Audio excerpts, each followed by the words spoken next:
அனைவருக்கும் ஆனந்த வணக்கம். சகல செல்வங்களையும் அன்னை அபிராமி உங்களுக்கு கொடுப்பா. வாழ்த்துக்கள். அதுல முக்கியமான செல்வம் இல்லற சந்தோஷம்.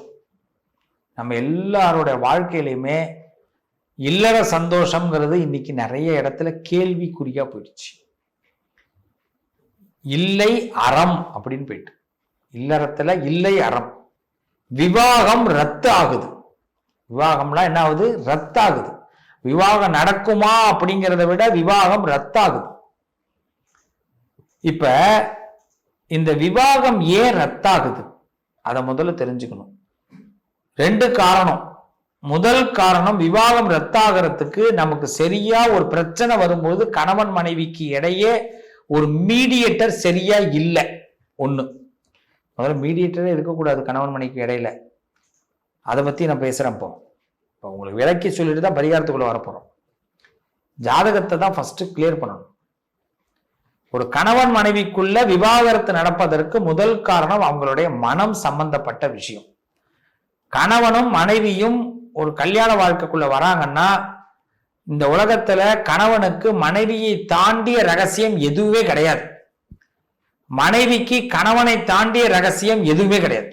ரெண்டு பேருக்குமே ரகசியம் இல்லாத ஒரு உறவுங்கிறது தான் விவாகம், கல்யாணம். நம்புறது, ஃபெய்த், ரொம்ப நம்புறது. அப்பாவை விட ஒரு பொண்ணு புருஷனை நம்புவான். அண்ணனை விட, தம்பியை விட, சகோதர சகோதரிகளை விட புருஷனை நம்புவா பொண்ணு. அவளுக்கு உலகமே பொண்ணுக்கு புருஷன் தான். அதே மாதிரி ஒரு ஆண்மகன் அம்மாவை விட அதிகமாக நேசிக்கக்கூடியது தன் மனைவி.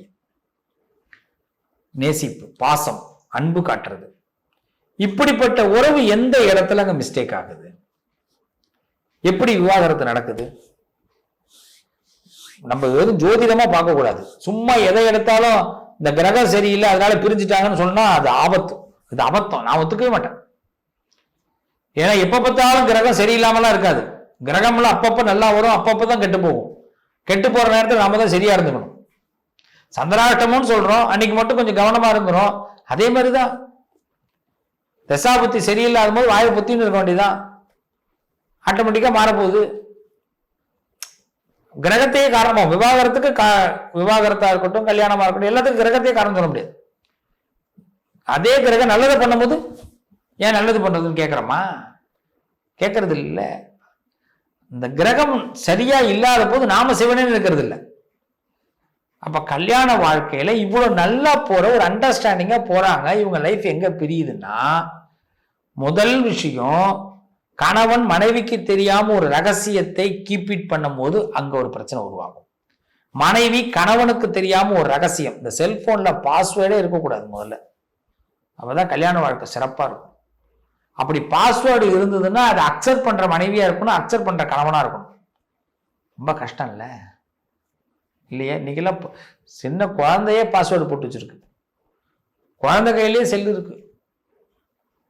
முதல்ல வீட்டில் ஒரு செல்லு இருக்கும். அப்பெல்லாம் ஒரு ஃபோன் தான் இருக்கும். குடும்பத்துக்கு ஒரு ஃபோன் இருக்கும். 5 பேர் குடும்பத்தில் இருப்பான். அண்ணன் தம்பி எல்லாம் கூட்டு குடும்பமா இருப்பான். ஒரு ஃபோன் இருக்கும். இப்பெல்லாம் பார்த்தீங்கன்னா 5 ஃபேமிலி தனித்தனியா இருக்கு. 5 ஃபேமிலி தனித்தனியா இருந்து அதுல 5 டிக்கெட் இருக்கு. 5 டிக்கெட்டுக்கு 5 செல்லு இருக்கு. ஆமா, இப்ப அப்படிதான் இருக்கு. இப்போலாம் குழந்தைங்களுக்கு பார்த்தீங்கன்னா நெட்டு கனெக்ஷன் இல்லாமல் ஏதாவது நீங்கள் டவுன்லோட் பண்ணி வீடியோ கொடுத்தீங்கன்னா அதை கண்டுபிடிச்சிருது. இது வேணாம், இப்போ எனக்கு டவுன்லோட் பண்ணுற மாதிரி செல்லு கொடுங்குது. அப்போ என்ன ஆயிட்டு, இப்போ இன்னைக்கு இருக்கிற உலகத்தில் நமக்கு நிறைய என்ன பண்ணுறோம்? மறைக்க ஆரம்பிக்கிறோம். கணவன் மனைவிக்குள்ள மறைக்கிறதுங்கிறது அதிகமாக ஆரம்பிக்கும் போது முதல் விவாகரத்துக்கு அதுவே அடித்தளம். அப்போ நமக்குள்ள ஒரு டவுட், சந்தேகம் அது வர ஆரம்பிச்சிருச்சுன்னா அது விவாகரத்துல தான் முடியும். சந்தேகம்ங்கிறது ஒண்ணு வரவே கூடாது. ஏன் சந்தேகம் வருது? ஒரு ஜாதகத்துல லக்னத்துல 5வது வீடு 7வது வீடு, சந்திரனுக்கு 5 7, லக்னத்துக்கு 5 7 ரொம்ப முக்கியமா நம்ம பார்க்கணும். இந்த 5ஆம் வீடு 7ஆம் வீடு சரியில்லைன்னா இல்லற சண்டைகள் வந்தே தீரும். சந்தேகம் வரும், பிரச்சனை வரும், பிடிக்காம போகும், அங்க டைவர்ஸ் ஆகும். அதே மாதிரி ஒரு மனிதனுக்கு 9வது வீடு சரியில்லைன்னா, லக்னத்துக்கு 9வது வீடு சரியில்லைன்னா என்ன கெட்ட விஷயம் இருக்கோ அம்புட்டு அவன் மைண்ட்ல இருக்கும். பெரிய சொல்லுவாங்கல்ல, ஜகஜால கில்லாடிப்பா அப்படின்வாங்க. இந்த 9வது வீடு ஒரு மனுஷனுக்கு சரியில்லைன்னா அவனுக்கு இருக்கிற எதை மறைக்கணும், என்ன செய்யணும், எல்லா கெட்ட குணமும் ஆண் பெண் 2 பேருக்கும் இருக்கும். அப்போ ஒருத்தவங்க மறைக்கணும்னு முடிவு பண்ணிட்டாங்கன்னா அவங்கள்ட்ட உண்மையை வாங்க முடியாது. அப்ப உண்மையை வாங்க முடியாத பட்சத்துல அங்க விருப்பம் வெறுப்பாக மாறும், விவாகம் ரத்தாகும். புரிஞ்சிச்சா? ரொம்ப சிம்பிளா புரிஞ்சிச்சா? ஜாதகம் அவ்வளவுதான். இதுக்கு சரிங்க, இப்ப 2ஆம் இடம் சரியில்லை, 5ஆம் இடம் சரியில்லை, 7ஆம் இடம் சரியில்லை, 9ஆம் இடம் சரியில்லை அப்படின்னா விவாகரத்து ஆகுமா? ஆகும். இது ஆகாம தடுக்கிறதுக்கு ஏதாவது வழி இருக்கா? இருக்கு. அதுக்குதான் முதல்ல எடுத்த உடனே அப்பதான் ஹஸ்பண்ட் ஒய்ஃபுக்குள்ள ஒரு ப்ராப்ளம் வரும்போது யாராவது ஒருத்தவங்க அவங்களுக்கு வீட்டுல இருக்க பெரியவர்கள், நல்ல கவனிங்க, அந்த பெரியவர்கள் என்ன பண்ணணும், அந்த பையனுக்கும் அந்த பொண்ணுக்கும் சம்பந்தப்பட்டவங்களா இருக்கக்கூடாது. நடுநிலைவாதியாக ஒருத்தவங்க அவங்களுடைய உண்மைகளை சொல்லி புரிய வைக்கணும். புரிய வச்சா 10% வாய்ப்பு இருக்கு இந்த விவாகரத்து நடக்காம இருக்க. சரிங்க, ஏதாவது கோயிலுக்கெல்லாம் போனா சாமி கும்பிட்டா வாய்ப்பு இல்லை. என்னங்க இப்படி சொல்லிட்டீங்க? உண்மையை தானே சொல்றோம்.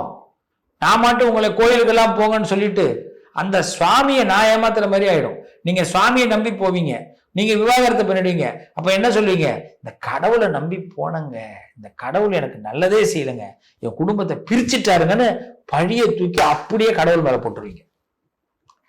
நான் தெய்வத்துக்கு துரோகம் பண்ண நான் விரும்பல. முதல் விஷயமே எதுவா இருந்தாலும் ஓப்பன் டாக்கு. உங்க புருஷன் மேல உங்களுக்கு சந்தேகம் வருதுன்னா ஓப்பனா உட்காந்து பேசுங்க. உங்க பொண்டாட்டி மேல ஒரு சந்தேகம் இருந்தா ஓப்பனா உட்காந்து பேசுங்க. அது பண பிரச்சனையா இருக்கட்டும், மன பிரச்சனையா இருக்கட்டும், உடனே கிளியர் ஆயிடும். அதை யாருக்கு தெரியாம பேசுங்க, உடனே கிளியர் ஆயிடும். ரொம்ப ஒரே ஒரு விஷயங்க, விவாகரத்து நடக்கிறதுக்கு இன்னும் ஒரு பெரிய காரணம் என்னன்னா, ஒரு கணவன் விரும்பாத விஷயம், மனைவி விரும்பாத விஷயம் என்னன்னு முதல்ல தெரிஞ்சுக்கணும். கணவன் மனைவிக்குள்ள என்னன்னா, கணவன் விரும்பாத விஷயம் எது அப்படின்னு கேட்டா, மற்றவர்களுக்கு முன்னாடி தன் மனைவி தன்னை தாழ்த்தி பேசுவதை எந்த கணவனும் விரும்ப மாட்டான். ஹியூமரா பேசுறது எல்லாரும் விரும்புவாங்க, ஹியூமர் வேற. குறைகள், அதாவது பாத்தீங்கன்னா இவங்களுடைய தனிப்பட்ட குறைகளை சொல்லும் பொழுது வெறுப்பு ஏற்படும். அதே மாதிரி ஒரு மனைவிக்கும் அதே மாதிரி தனிப்பட்ட வெறுப்புகளை சொல்லும் போது, அவர்களுக்கு வெறுப்பான விஷயங்கள் சொல்லும் போது அதீதமான கோபம் ஏற்படும் பெண்களுக்கு. இதுவே விவாகரத்துக்கு முதல் அடித்தளமாயிடும்.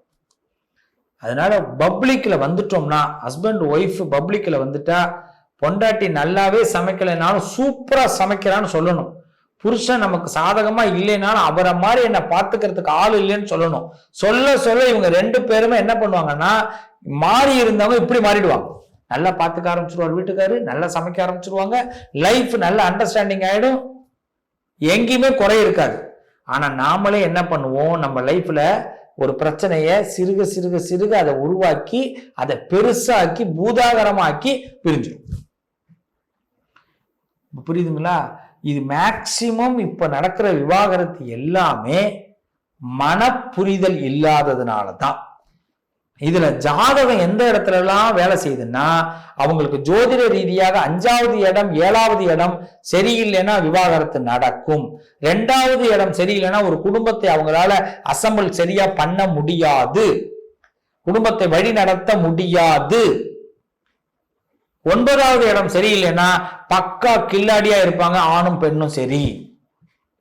இப்ப இதுக்கு பரிகாரம் இதுக்கு இருக்கு. இதுக்கு என்ன பண்ணணும்? முதல் விஷயம், இவர்களுக்கு கந்தர்வ யோகம். இறைவனுடைய படைப்புல பஞ்சபூதங்கள்ல அக்னியை வச்சுதான் கல்யாணம் நடக்கும், நெருப்பு சாட்சியா தான் மேரேஜ் நடக்கும், பெரியவங்க ஆசீர்வாதத்தோட தான் மேரேஜ் நடக்கும். அப்படி இந்த மேரேஜ் நடந்த நமக்கு அதே அக்னி கிட்டையும் பெரியவங்கள்ட்டையும் தான் முறையீடு பண்ணணும். அப்ப விவாகரத்து ஆகாம நம்ம தடுக்கணும், குடும்ப வாழ்க்கை சந்தோஷமா இருக்கணும் அப்படின்னு சொன்னா, முதல்ல நாம செய்ய வேண்டியது பௌர்ணமி தினத்துல விரதம் இருக்கணும், பெண்களும் ஆண்களும். பௌர்ணமி தினத்துல அன்னைக்கு நம்ம மனசை சேஃபா நம்ம முடிவு பண்ணணும். அன்னைக்கு ஒண்ணு பேசக்கூடாது, இல்ல சாப்பிடாம இருக்கணும், நம்மளை வருத்திக்கணும். சுவாமி அம்பாளுக்காக இந்த விரதம் இருக்கணும். சுவாமிக்கும் அம்பாளுக்கும். உங்க ஊர்ல இருக்கிற சுவாமி, நீங்க அடிக்கடி அந்த கோவிலுக்கு ஹஸ்பண்ட் ஒய்ஃப் சேர்ந்து போகணும். அந்த பௌர்ணமியில போய் 11 தடவை வலம் வரணும் கோவில, 2 பேரும் சேர்ந்து சுத்தணும். யாராவது கை காட்டினா கூட ஓகேன்னு புரிஞ்சுக்கணும். புரியுதா? 11 சுத்தணும். ஆனா அவங்கள்ட்ட நின்று பேசக்கூடாது. சுத்தி முடிச்சு சாமியை தரிசனம் பண்ணிட்டு வரணும். பௌர்ணமி ஒரு சுவாமிக்கு அம்பாள் விவாகம், அதாவது பிரச்சனை அதிகமாக போகுது அப்படின்னா சுவாமி அம்பாளுக்கு அபிஷேகம் கொடுத்து கணவன் மனைவி சேர்ந்து தரிசனம் பண்ணணும். ஒரு 3 பௌர்ணமியில உங்களோட அண்டர்ஸ்டாண்டிங் நல்லா வந்துடும். வெளியில எல்லாம் எங்கேயுமே போன, உங்க உள்ளூர்ல இருக்கிற ஸ்தலங்கள்ல செய்யுங்க. ஆனா இது ஒரு பக்கம். இன்னொன்னு, வீட்டுல பெரியவர்கள்ட்ட ஆசீர்வாதம் அடிக்கடி வாங்குங்க. கணவன் மனைவிக்குள்ள சின்ன கருத்து வேறுபாடு வரும்போதும் கணவன் மனைவி பெரியவங்கள்ட்ட ஆசீர்வாதம். அது எப்ப கருத்து வேறுபாடு வர்றதோ அதுக்கு பிறகுதான் நீங்க சேர்ந்து இருக்க ஆரம்பிக்கணும்.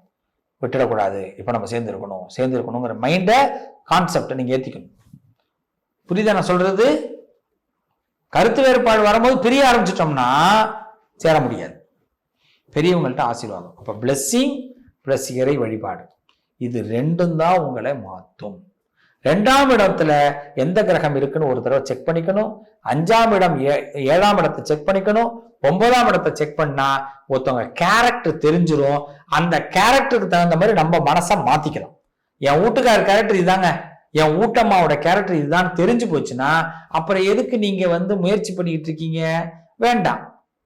அவங்களுக்கு ஏத்த மாதிரி நம்மளை வழி நடத்திக்கிட்டு போயிடலாம். விவாகரத்து நடக்காது, பிரிவு நடக்காது. ஓகே தானே? இப்ப புரிஞ்சிருச்சா? இப்ப விவாகரத்துக்கு என்ன பிளானிங்? முதல்ல இருந்து வீடியோ பாருங்க. வாழ்த்துக்கள், நல்லதே நடக்கும்.